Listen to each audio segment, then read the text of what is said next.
One of the questions that we got a number of times is why do certain treatments do not leave any scars, and why do other treatments leave scars after xanthelasma removal?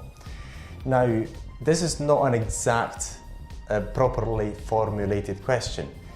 It would be better to be asked this way: why would certain treatments are less likely to cause any scarring and others are more likely to cause scarring?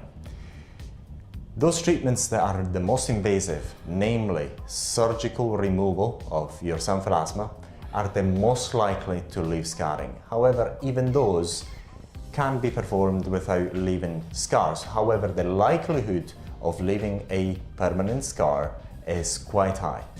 The main reason of a scar forming are one or two. The number one is due to the procedure, and the number two is due to the healing progression, or the aftercare of the part that's been treated. Let's look at number one, which is the way the area was treated, the way xanthelasma was removed. Xanthelasma normally resides inside the dermis, so in order to remove the xanthelasma one way or another, you have to perform an ablation, a destruction of the xanthelasma that goes at a dermal level. However, the xanthelasma fortunately pushes down the dermis. Therefore, if you actually are quite careful and you do it properly, correctly, you can actually remove them without leaving any scars if the healing progression goes well. However, the likelihood of that occurring is not nil, and we're all humans, and you have to rely on your own judgment when you remove xanthelasma, either using lasers, using electrical arcing, surgically, or using cosmetic peels. So the ones that are most likely to leave scarring or marks of some sort are: number one is surgery, because surgery is normally carried out using a scalpel, and scalpels are not as precise as lasers.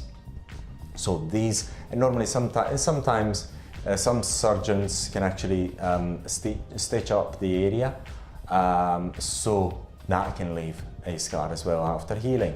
However, once again, even if you have a scar left, normally they're not as visible as your own previous xanthelasma, so the result is better anyway from an aesthetic point of view.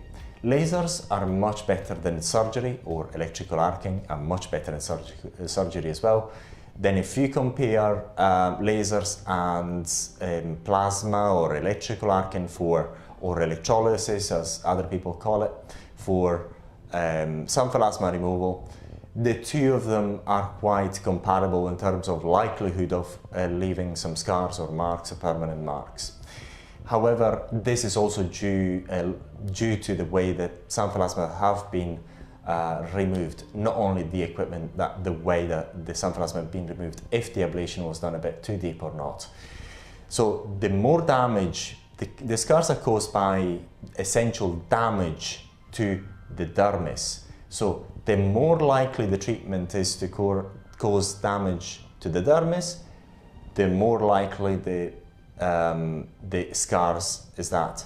The more likely are the scars to form after the treatment. And therefore, say for example, when you do surgery, these are quite invasive treatments, and very likely you're going to cause some trauma to the dermis, and therefore it's more likely to cause scarring. Whereas lasers or electrical arcing device, plasma, or electrolysis, whatever you'd like to call it, are more precise instruments, and therefore the likelihood of causing a scar due to the treatment is much, much lower. However, it always exists in any case. And then we've got the best treatments that there are. They're not as advertised by cosmetic clinics. Normally, cosmetic clinics will not want to carry out a TCA treatment on you, simply because you have to go likely to undergo a number of treatments in order to achieve the results that you want. And it's not as nice as removing it within one session using lasers or electrical arcing devices. So, but these are the treatments that are the least likely to cause scars. The reason is because by using cosmetic peels, especially the sun remover or glycolic-based, ad hoc made glycolic-based products, cosmetic peels that are made for xanthelasma removal or removal of this sort of lesions, do not cause normally very important ablation to the dermis, a very important trauma to the dermis, therefore are quite unlikely to cause scarring. However, there's no treatment, including the TCA or the sun remover, that can guarantee 100% that you will not have scars or some marks after treatment. To date, there hasn't been any scars with the sun remover. However, we do not guarantee that scars may not appear. But if you actually understand that after thousands of clients who have used the sun remover the world over, they didn't report any scarring, we're quite confident about this particular result, the low likelihood of having any scars after you use the sun remover. However, we cannot guarantee 100% that you will not have scars after using the sun remover, because you're always trying to remove something that resides at the dermal layer, so some likelihood may be there. So we cannot give 100% guarantee that the scars are not going to be there after the treatment. But if you have an idea, after thousands of treatments, thousands of sun removers being out there and removing xanthelasma successfully, we had no reports about a single scar. If we then compare TCA and sun remover, then TCA is more likely to cause scarring than the sun remover. The reason is very simple. With TCA, it depends where you buy TCA from, what concentration you buy it at, and so on. And also the other problem with TCA is that it is quite difficult to stop its ablative effect, its destruction power, because if you apply TCA and you wipe it off and rinse it, TCA is still working there, still ablating, even if you rinse the area. Normally, to stop TCA from working, from doing its own ablation, you have to use a neutralizer. And that one you can have a degree of control. So you have a lesser degree of control. Whereas with the sun remover, in order to stop its effects, all you do is wipe it off and rinse it with water, and you stop its effect immediately. So you have a far higher degree of control, and also glycolic acid with vitamin A is not as aggressive as TCA, and because it's far easier to control, it's far less likely to cause scars after the treatment.